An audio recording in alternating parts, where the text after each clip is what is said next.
सांवरे से मिलने का सत्संग ही बहाना है। ये दुनिया वाले क्या जाने, ये दुनिया वाले क्या जाने, मेरा रिश्ता पुराना है। सांवरे से मिलने का सत्संग ही बहाना है। दोनों हाथ उठाकर भाव से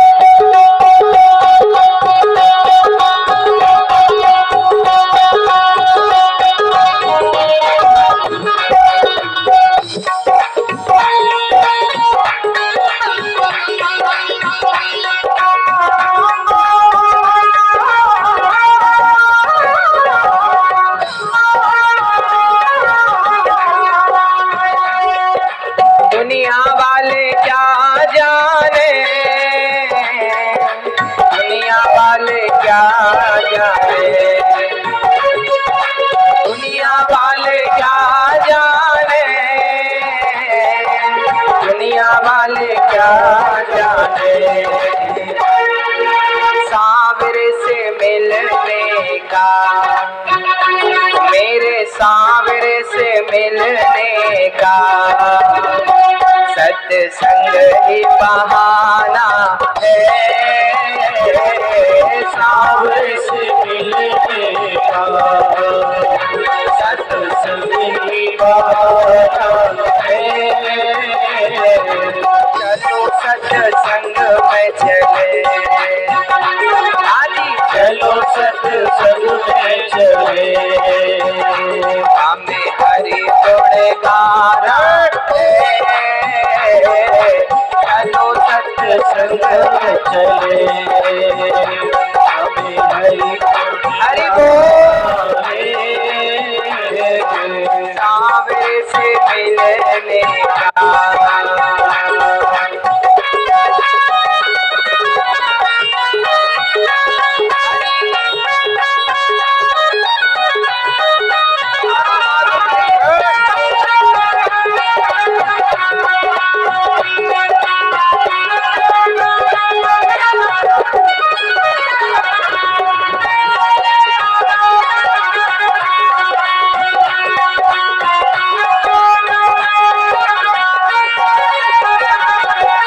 द्रौपदी पुकार रही, आओ मेरे गिरधारी, द्रौपदी पुकार रही,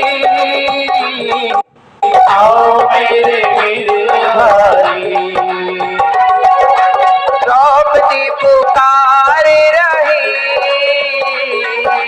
आओ मेरे आ जाओ, द्रौपदी पुकार रही, आओ मेरे गिरधारी, चीर बढ़ा जाओ मेरा, चीर बढ़ा जाओ मेरा, मेरी लाज को बचाना है। चीर बढ़ा जाओ मेरा, मेरी लाज को बचाना है। सांवरे से मिलने का सत्संग ही बहाना है। सांवरे से मिलने इंसान का मांस खाने लगे, जीव हत्या चरम सीमा पर पहुंच गई, लोगों के अंदर से दया समाप्त हो गई, क्रूरता भर गई। ये कलयुग का प्रथम चरण चल रहा। कलयुग की उम्र है 4,32,000 वर्ष, जिसमें कि अभी 5,500 वर्ष बीत चुके हैं, लगभग 5,063 वर्ष बीत चुके हैं कलयुग के। अभी बहुत सारा पड़ा है कलयुग। ये तो कलयुग का प्रथम चरण है, द्वापर की परछाई चल रही है।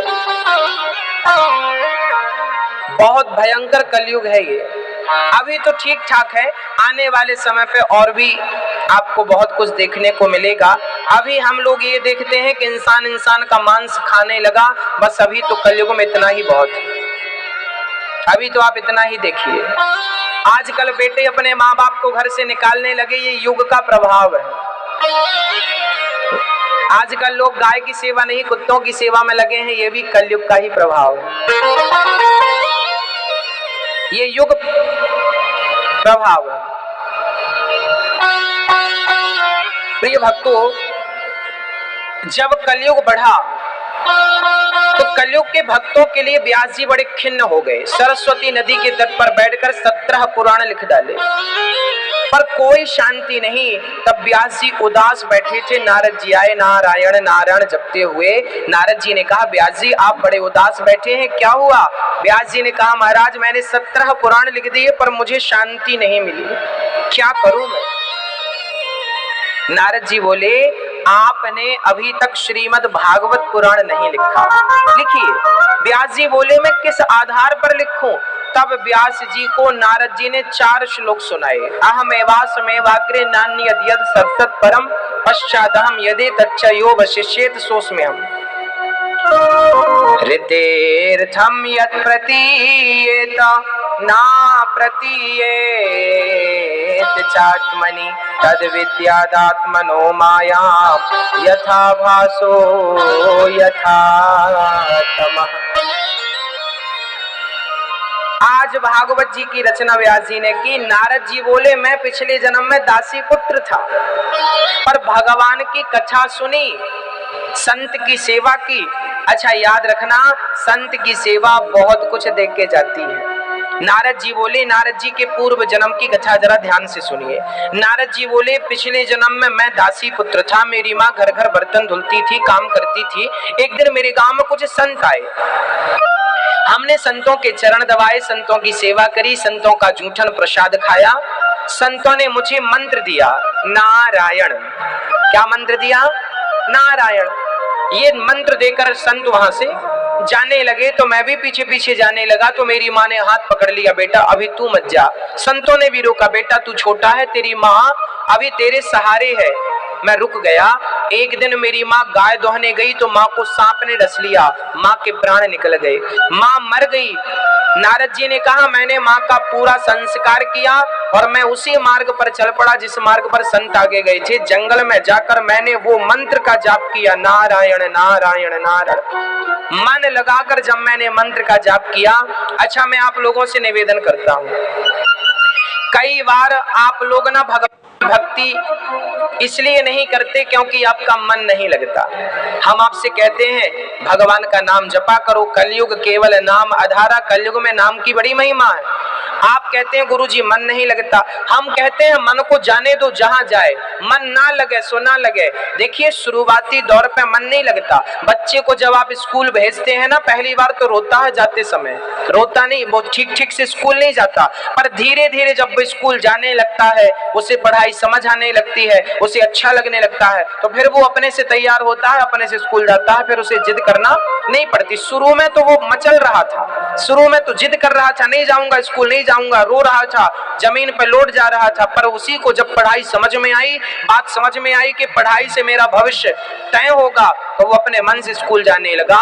ऐसे ही आपका मन बच्चे की तरह है, अभी भजन में मन नहीं लगता, मन भागता है, कोई बात नहीं, आप भजन करते रहो करते रहो करते रहो, नाम जपते रहो, धीरे धीरे धीरे धीरे मन को समझ में आ जाएगा कि बेटा तेरा कल्याण इसी नाम से है, तू यहाँ वहां मत भटक, अब आजा भगवान की शरण में।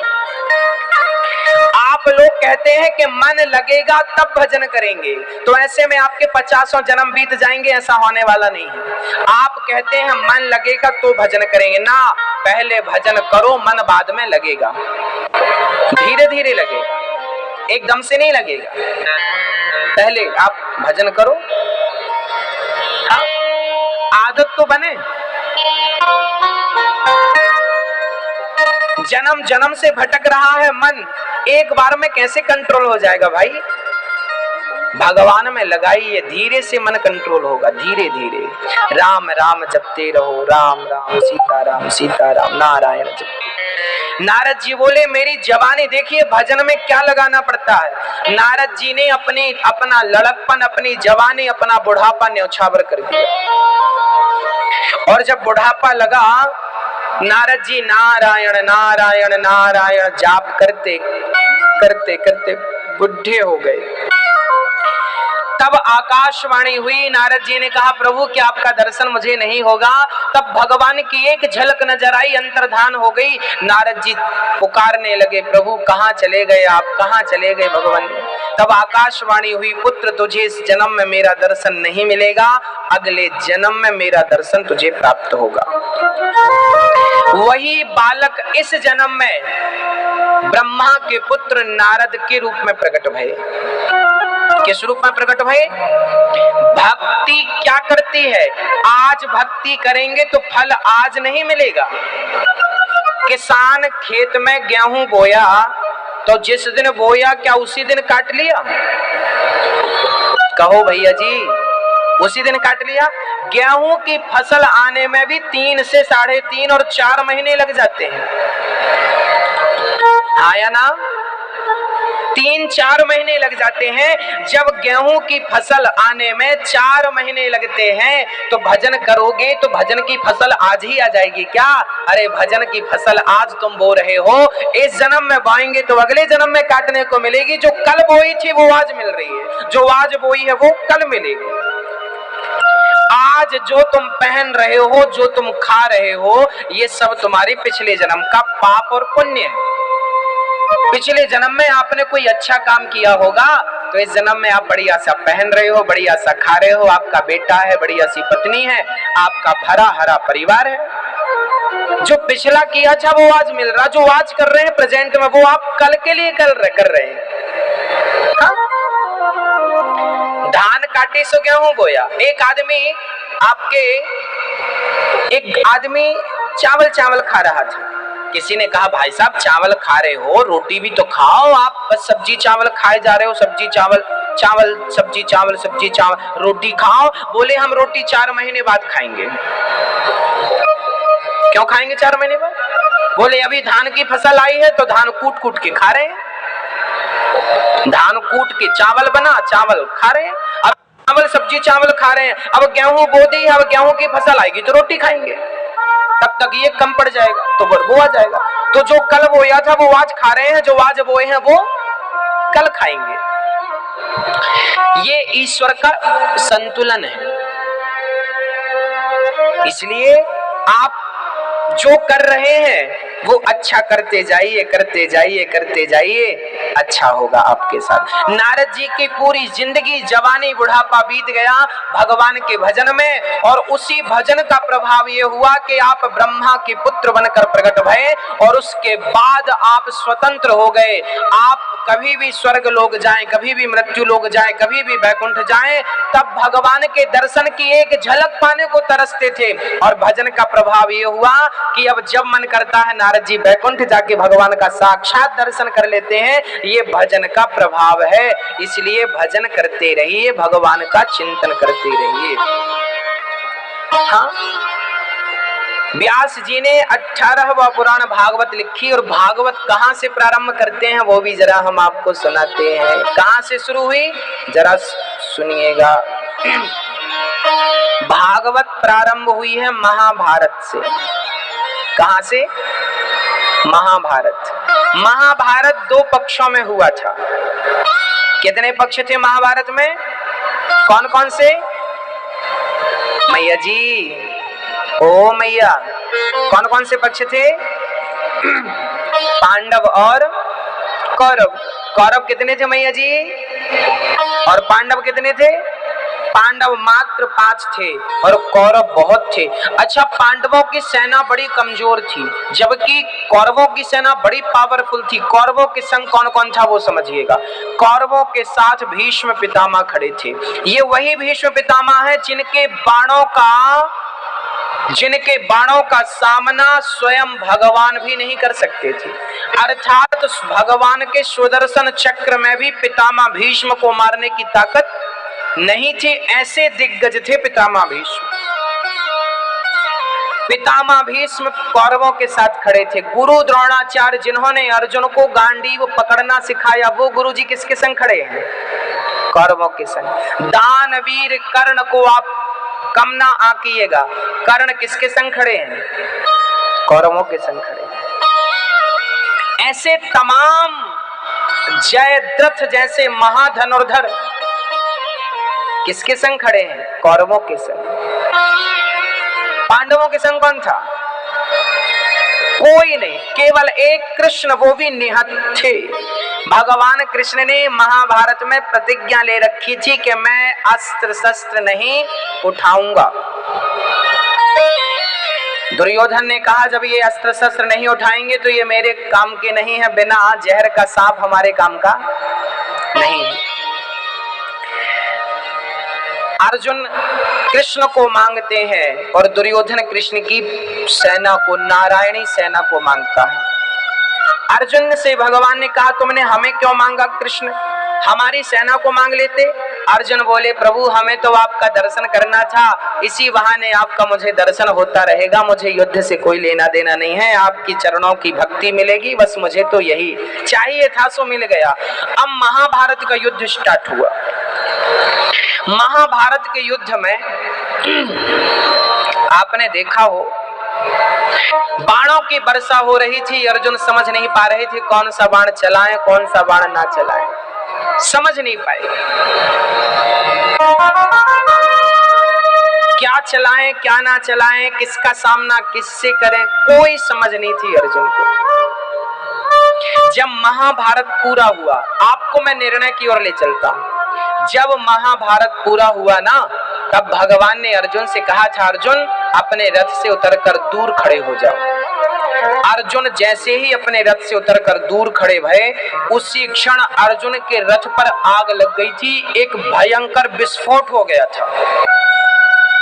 अर्जुन ने गांडीव संभाला, प्रभु लगता है मेरा कोई दुश्मन जिंदा है, देखिए जिसने मेरे रथ को जला दिया। भगवान ने मुस्कुराते हुए अर्जुन को बुलाया, बेटा ये तेरा रथ तो पहले दिन के युद्ध में ही जल गया था। ये जो विस्फोट हुआ ना तेरे रथ में, ये आज नहीं, ये आज से 17 दिन 18 दिन पहले, महाभारत का युद्ध 18 दिन तक चला। ये तो युद्ध के प्रथम दिवस में ही विस्फोट हो गया था, तो फिर अभी तक साबूत कैसे रहा? तब भगवान बोले अर्जुन तेरे रथ में अभी तक हम सवार थे, इसलिए तेरे रथ को कुछ हुआ नहीं। अब युद्ध पूरा जैसे ही उतरे विस्फोट हो गया, अर्जुन चरणों में गिर पड़े। अर्जुन को लग रहा था महाभारत का असली हीरो हम हैं, पर आज समझ में आया कि महाभारत के असली हीरो अर्जुन नहीं, महाभारत के असली हीरो तो भगवान श्री कृष्ण है, जो बिना अस्त्र शस्त्र उठाए पूरे महाभारत को जिता देते। याद रखना भक्तों, अर्जुन के सलाहकार कौन थे? बोलो बोलो, कृष्ण। और पांडवों के कौरवों के सलाहकार कौन थे? शकुनी। कौरवों के सलाहकार कौन थे?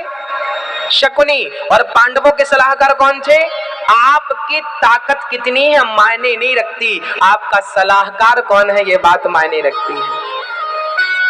आपके पास ताकत कितनी हो क्या फर्क पड़ता है, सलाहकार शकुनी जैसा होगा तो ताकत कितनी भी हो आपके पास सर्वनाश होना निश्चित है। और आपके पास ताकत बिल्कुल ना हो और कृष्ण का ज्ञान आपके साथ है तो वो ज्ञान आपको विजय कराएगा, निश्चित मानिए। ईश्वर आपके साथ है तो आपकी विजय निश्चित है। और ईश्वर किनके संग है? जो धर्म के संग है। पांडवों ने धर्म नहीं छोड़ा, ये बात हमने कल स्पष्ट की थी आपको। धर्म नहीं छोड़ा, और जब आप धर्म नहीं छोड़ेंगे तो भगवान आपका हाथ नहीं छोड़ेगा। महाभारत का युद्ध बहुत भयंकर हुआ, जीत पांडवों की हुई क्योंकि धर्म के साथ थे, कृष्ण जिनका साथ दें। अच्छा मुझे यहाँ एक बात आपसे कहनी है कि अर्जुन ने अपने रथ की डोर किसे पकड़ाई? किसे पकड़ाई? कृष्ण को। मैं आप लोगों से हाथ जोड़ के कहता हूं, आप लोग भी अपने जीवन की डोर कृष्ण को पकड़ा दीजिए।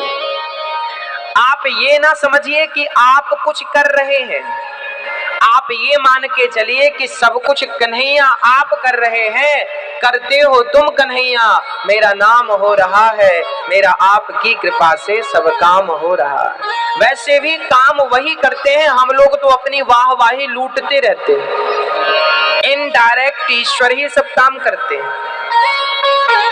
अच्छा ये बताओ, ये देखिए, ये जो माला है, ये जो हार है, ये देखिए, इसको समझिए। ये जो हार है, इस हार में जितने भी पुष्प लगे हैं, क्या वो सारे पुष्प इकट्ठे रहने की ताकत रखते हैं? क्या वो अपने से इकट्ठे हो सकते हैं? इस हार में इन सबको इकट्ठा करने वाला कौन है? कौन है? कौन है? धागा। और वो धागा आप में से किसी को दिखाई पड़ रहा है? दिख रहा है तो बताओ, दिख रहा है? जैसे इस माला को पिरोने वाला धागा है, इस माला को बनाए रखने वाला धागा है तो सही, पर दिखाई नहीं पड़ रहा है। ऐसे हम सभी की जिंदगी को बनाए रखने वाला, हमें सुख देने वाला, समृद्धि देने वाला, शांति देने वाला, हमें विकसित करने वाला यदि कोई है, तो जैसे इसे धागा संभाल के रखा है, ऐसे हमें कृष्ण ने संभाल के रखा है। जैसे इस धागे को, जिसे इस पुष्पों को धागा बिखरने नहीं देता, ऐसे हमारे भीतर का कृष्ण हमें कभी बिखरने नहीं देता, यदि कृष्ण हमारे भीतर है तो। इसलिए प्रार्थना आपसे करता हूं कि कृष्ण को अपने मन मंदिर में बिठाइए और जिंदगी की गाड़ी कृष्ण को पकड़ा दीजिए। जहां ले जाना चाहे वहां आप ले जाएं, मर्जी आपकी। महाभारत का युद्ध संपूर्ण हुआ, 99 कौरव मारे गए। भीम भैया की गदा के प्रहार से जंघा टूट गई और चूर चूर हो गया। दुर्योधन की मौत आए उसके पहले गुरु द्रोणाचार्य के पुत्र अश्वत्थामा, मित्र मेरे लिए कोई बताइए मैं क्या करूं, आपकी किस प्रकार मदद करूं? तब अश्वत्थामा ने कहा था, क्या मदद करूं? दुर्योधन ने कहा, मेरी एक ही इच्छा है, मैं पांडवों को मरा हुआ देखना चाहता हूँ। अच्छा, जो दुष्ट प्रकृति के होते हैं ना, वो मरते मरते भी किसी का भला नहीं सोचते। दुर्योधन खुद मर रहा था, पर मरते मरते उसने पांडवों को मारने का पूरा प्रयास किया। मैं पांडवों को मारना चाहता हूँ, पर कौन समझाए इस मूर्ख को कि जिसकी रक्षा भगवान करें उसे तुम क्या मारोगे। जिसने तेरा नाम लिया उसके जागे भाग, सोते हुए जीवन से अब तो प्राण जाग। कम है जिंदगी कर लो बंदगी, प्रभु का हाथ हो तो मौत भी न मारते। मन में बसा कर तेरी मूर्ति, उतारूं मैं गिरधर तेरी आरती। आज भगवान श्री कृष्ण के सामने पांडवों को मारने अश्वत्थामा बोले, मैं जा रहा हूं, चल पड़े। अच्छा, भगवान कृष्ण ने देखा कि मेरे पांडवों को मारने अश्वत्थामा आ रहा। आधी रात को भगवान ने पांडवों को उठाया, चलो। अच्छा, भक्त सोता है और भगवान जागते। पांडवों को उठाया, भगवान ने दूसरी जगह पर सुला दिया। खाली बिस्तर पर द्रौपदी के 5 बच्चे आए और 5 बच्चे सो गए। उन 5 बच्चों को अश्वत्थामा ने पांडव समझकर 5 का सिर काट लिया, 5 को मार डाला और 5 का सिर लेकर गया। दुर्योधन, देख मैं तेरे दुश्मनों को मार के लाया। दुर्योधन ने देखा, ये मेरे दुश्मन नहीं, ये पांडव नहीं मित्र, ये तो पांडव पुत्र हैं। दुर्योधन पहले प्रसन्न हुआ, पांडव मर गए, पर उसने कहा मुझे भीम का सिर दो, मैं भीम का सिर दबाऊंगा, क्योंकि इसने मेरे 99 भाइयों को मार डाला। और जैसे ही भीम का सिर दबाया तो वो आसानी से दब गया। दुर्योधन समझ गया कि ये पांडव नहीं, ये पांडव पुत्र है। दुर्योधन पहले प्रसन्न हुआ कि पांडव मर गए, बाद में दुख हुआ कि पांडव नहीं, ये पांडव पुत्र थे। उसी क्षण दुर्योधन की मृत्यु हो गई।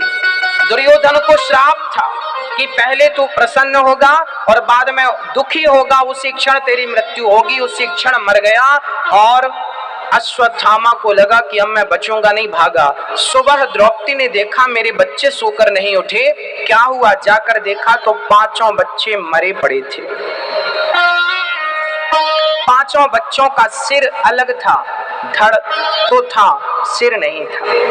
मां रोने लगी, हे विधाता मेरे बच्चों को मार दिया, क्या बिगाड़ा था इन नन्हे से बच्चों ने? रोने लगी द्रौपदी, हे विधाता, हे परमात्मा, क्या हुआ? सुबह अर्जुन ने कृष्ण को सारथी बनाया, अश्वत्थामा को पकड़ने गए। अश्वत्थामा ने ब्रह्मास्त्र चला दिया। अश्वत्थामा का ब्रह्मास्त्र जब कृष्ण की तरफ बढ़ा तो अर्जुन ने कृष्ण की शरण ग्रहण की। अर्जुन कृष्ण से कहते हैं कि कृष्ण कृष्ण महाबाहो भक्तानाम भयंकरा, हे कृष्ण मेरी रक्षा करो। अश्वत्थामा ने ब्रह्मास्त्र चला दिया। भगवान बोले तू भी ब्रह्मास्त्र चला, और जैसे ही ब्रह्मास्त्र अर्जुन ने चलाया, दोनों ब्रह्मास्त्र टकराए, पृथ्वी डगमग डगमग डोलने लगी। शांत किया और अश्वत्थामा को पकड़कर द्रौपदी के समक्ष खड़ा किया। द्रौपदी, तेरे पुत्र का हत्यारा तेरे सामने खड़ा है, जो सजा देना चाहती है इसे दे दे, जो भी सजा देना है सो दे दे। अश्वत्थामा थर थर कांप रहा है, थर थर कांप रहा है, जो सजा देना है दे दे। द्रौपदी बोली, क्या इसे मार देने से मेरे मरे हुए बच्चे जिंदा होंगे? नहीं, बल्कि इसे मार देने से इसकी मां भी रोएगी। और द्रौपदी कहती है कि दया धर्म का मूल है, पाप मूल अभिमान, तुलसी दया न छोड़िए जब तक घट में प्राण।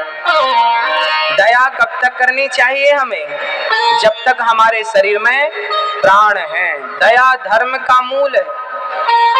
द्रौपदी बोली कि इसने मेरे बेटे को मारा, यदि हम इसे मार देंगे तो क्या हमारे मरे हुए बच्चे जिंदा हो जाएंगे?